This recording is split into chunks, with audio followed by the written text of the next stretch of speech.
বন্ধুরা, গমের আটার তৈরি স্বাস্থ্যকর ডিনার রেসিপি, যেটা বানাতে খুব বেশি সময় বা উপকরণের দরকার হয় না।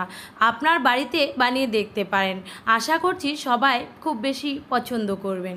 প্রথমে একটা পাত্র নিতে হবে, এর মধ্যে নিয়ে নিতে হবে গমের আটা। আমি এখানে 1.5 বাটি মাপ করে নিয়েছি, ছোট বাটি দিয়ে। আপনারা আপনাদের পরিমাণ অনুসারে নিতে পারেন। তারপর এর মধ্যে দিয়ে দিতে হবে পরিমাণ মতো লবণ। খুব ভালোভাবে শুকনো অবস্থায় মিশিয়ে নিতে হবে। শুকনো অবস্থায় আটার সঙ্গে লবণটা মিশিয়ে নেওয়ার পর আমি এখানে দিয়ে দিচ্ছি 2 চামচ সাদা তেল বা রিফাইন অয়েল। আপনারা চাইলে নাও দিতে পারেন। এবারে আটাটাকে তেলের সঙ্গে খুব ভালোভাবে ময়াম দিয়ে নিতে হবে। বন্ধুরা, আপনারা চাইলে এটা কিন্তু ময়দা দিয়েও বানাতে পারেন। যেহেতু আমি এখানে স্বাস্থ্যকর বানাচ্ছি, তাই ময়দার পরিবর্তে আটা নিয়ে নিয়েছি।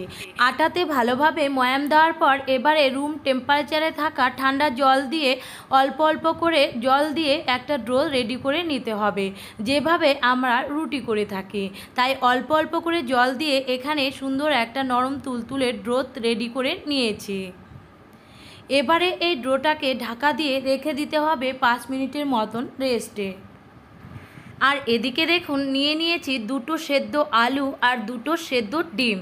খুব ভালোভাবে খোসা ছাড়িয়ে ঠান্ডা জলে ধুয়ে নিয়েছি। এবার এই সেদ্ধ আলু আর ডিমটাকে এই গ্রেটারের সাহায্যে গ্রেট করে নিতে হবে।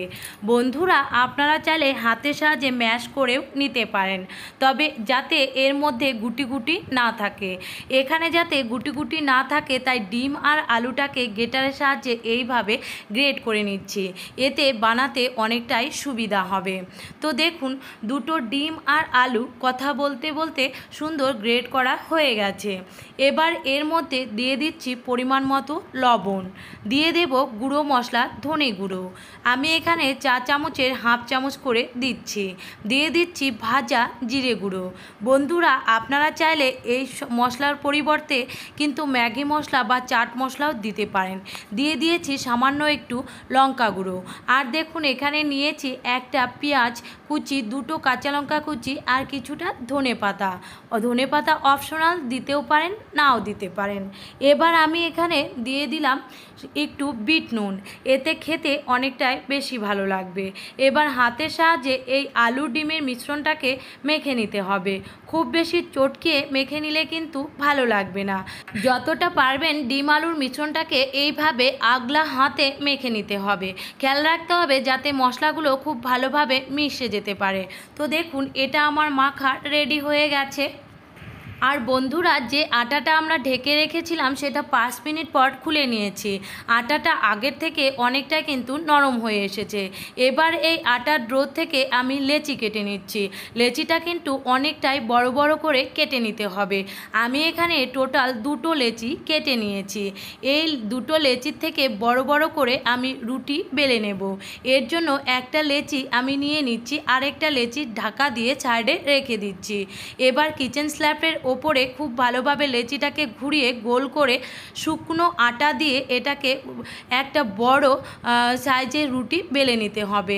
খেয়াল রাখতে হবে রুটিটা যেন চারি সাইডে সমান হয়ে যায়।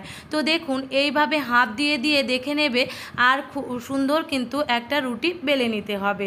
তো চারিদিকে সমান করে একটা বড় সাইডের রুটি বেলে নেওয়ার পর একটা বাটি দিয়ে এইভাবে ছোট ছোট করে কেটে নিচ্ছি।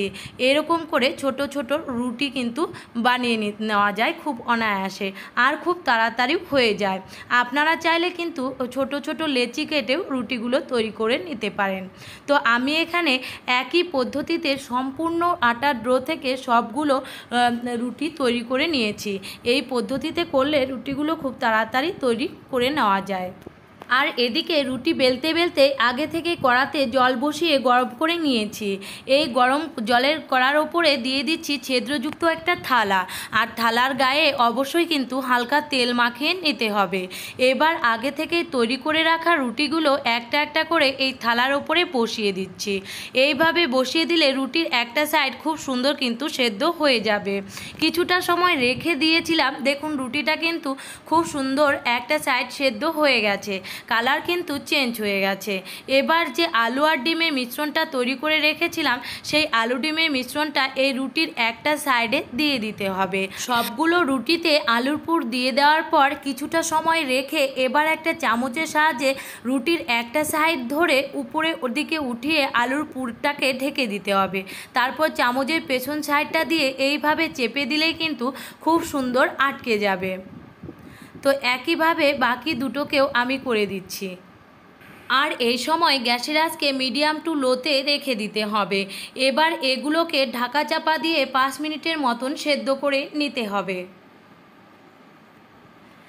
এবার দেখুন 5 মিনিট পর ঢাকা খুলে নিয়েছি। রুটিগুলো ওপর থেকে আর ভেতর থেকে খুব সুন্দর কিন্তু সেদ্ধ হয়ে গেছে। এই অবস্থায় আমি নামিয়ে নিচ্ছি। খুব অনায়াসে কিন্তু উঠে আসছে, দেখে নিশ্চয়ই বুঝতেই পেরেছেন। তো একইভাবে আমি বাকি রুটিগুলোকেও তৈরি করে নেব। তাহলে বন্ধুরা দেখলেন তো কত সহজ পদ্ধতিতে রাতের এই ডিনার রেসিপিটি বানিয়ে নেওয়া যায়, আর খুব বেশি সময়েরও দরকার হয় না। যদি ভাত রুটি পরোটা খেতে ইচ্ছে না করে এইভাবে একবার হলেও ডিনার রেসিপিটি বাড়িতে বানিয়ে দেখতে পারেন, খেতে অসাধারণ হয়। আমি এখানে টমেটো সসের সঙ্গে পরিবেশন করে দিয়েছি, আপনারা চাইলে গ্রিন চাটনির সঙ্গেও পরিবেশন করতে পারেন। তাহলে ভালো লাগলে লাইক কমেন্ট শেয়ার করবেন আর চ্যানেলটিকে সাবস্ক্রাইব করতে ভুলবেন না। ফেসবুক থেকে দেখে থাকলে প্রোফাইলটিকে ফলো করে দেবেন। তাহলে আজ আসি, দেখা হচ্ছে পরবর্তী কোনো রেসিপিতে। টাটা।